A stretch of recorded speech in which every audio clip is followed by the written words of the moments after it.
शनैश्चर व्रत के प्रसंग में महामुनि पिप्पलाद का आख्यान। भगवान श्री कृष्ण कहते हैं, राजन, एक बार त्रेता युग में अनावृष्टि के कारण भयंकर दुर्भिक्ष पड़ गया। उस घोर अकाल में कौशिक मुनि अपनी स्त्री तथा पुत्रों के साथ अपना निवास स्थान छोड़कर दूसरे प्रदेश में निवास करने निकल पड़े। कुटुंब का भरण पोषण दूभर हो जाने के कारण बड़े कष्ट से उन्होंने अपने एक बालक को मार्ग में ही छोड़ दिया। वह बालक अकेला भूख प्यास से तड़पता हुआ रोने लगा। उसे अकस्मात एक पीपल का वृक्ष दिखाई पड़ा। उसके समीप ही एक बावड़ी भी थी। बालक ने पीपल के फलों को खाकर ठंडा जल पी लिया और अपने को स्वस्थ पाकर वह कठिन तपस्या करने लगा तथा नित्य प्रति पीपल के फलों को खाकर समय व्यतीत करने लगा। अचानक वहां एक दिन देव ऋषि नारद पधारे। उन्हें देखकर बालक ने प्रणाम किया और आदरपूर्वक बैठाया।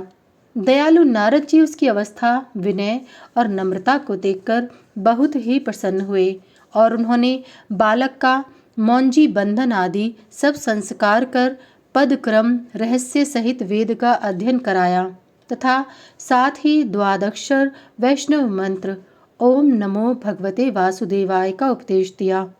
अब वह प्रतिदिन विष्णु भगवान का ध्यान और मंत्र का जप करने लगा। नारद जी भी वहीं रहे।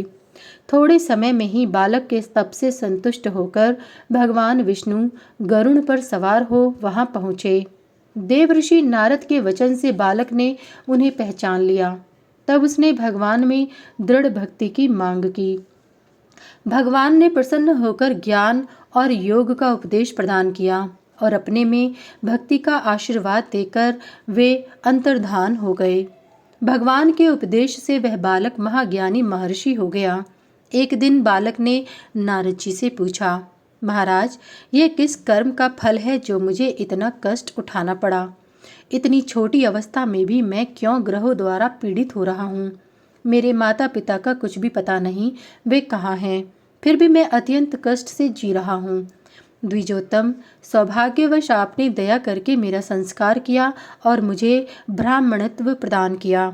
नारद जी ये वचन सुनकर बोले, बालक, शनैश्चर ग्रह ने तुम्हें बहुत पीड़ा पहुंचाई और आज यह संपूर्ण देश उसकी मंद गति से चलने के कारण उत्पीड़न है। देखो, वह अभिमानी शनैश्चर ग्रह आकाश में प्रज्वलित दिखाई पड़ रहा है। यह सुनकर बालक क्रोध से अग्नि के समान उद्दीप्त हो उठा। उसने उग्र दृष्टि से देखकर शनैश्चर को आकाश से भूमि पर गिरा दिया। शनैश्चर एक पर्वत पर गिरे और उनका पैर टूट गया, जिससे वे पंगु हो गए। देवऋषि नारद भूमि पर गिरे हुए शनैश्चर को देखकर अत्यंत प्रसन्नता से नाच उठे। उन्होंने सभी देवताओं को बुलाया। ब्रह्मा, रुद्र, इंद्र, अग्नि आदि देवता वहां आए और नारद जी ने शनैश्चर की दुर्गति सबको दिखाई। ब्रह्मा जी ने बालक से कहा, महाभाग, तुमने पीपल के फल भक्षण कर कठिन तप किया है, अतः नारद जी ने तुम्हारा पिप्पलाद नाम उचित ही रखा है। तुम आज से इसी नाम से संसार में विख्यात होगे। जो कोई भी शनिवार को तुम्हारा भक्ति भाव से पूजन करेंगे अथवा पिप्पलाद इस नाम का स्मरण करेंगे, उन्हें 7 जन्म तक शनि की पीड़ा नहीं सहन करनी पड़ेगी और वे पुत्र पौत्रों से युक्त होंगे। अब तुम शनैश्चर को पूर्ववत आकाश में स्थापित कर दो, क्योंकि इनका वस्तुतः कोई अपराध नहीं है। ग्रहों की पीड़ा से छुटकारा पाने के लिए नैवेद्य, निवेदन, हवन, नमस्कार आदि करना चाहिए। ग्रहों का अनादर नहीं करना चाहिए। पूजित होने पर ये शांति प्रदान करते हैं। शनि की ग्रहजन्य पीड़ा की निवृत्ति के लिए शनिवार को स्वयं तैलाभ्यंग करके ब्राह्मणों को भी अभ्यंग के लिए तैल देना चाहिए। शनि की लौह प्रतिमा बनाकर तैल युक्त लौह पात्र में रखकर 1 वर्ष तक प्रातः शनिवार को पूजन करने के बाद कृष्ण पुष्प, 2 कृष्ण वस्त्र, कसार, तिल, भात आदि से उनका पूजन कर कालिकाय, काला कंबल, तिल का तेल और दक्षिणा सहित सब पदार्थ ब्राह्मण को प्रदान करना चाहिए। पूजन आदि में शनि के मंत्र का प्रयोग करना चाहिए।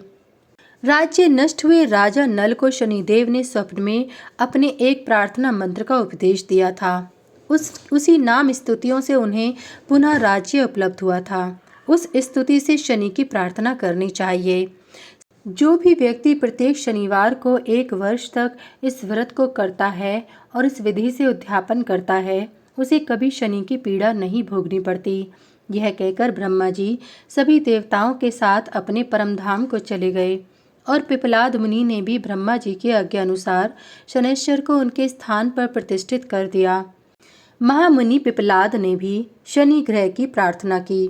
जो व्यक्ति शनैश्चरोपाख्यान को भक्तिपूर्वक सुनता है तथा शनि की लौह प्रतिमा बनाकर तेल से भरे हुए लौह कलश में रखकर ब्राह्मण को दक्षिणा सहित दान करता है, उसको कभी भी शनि की पीड़ा नहीं होती।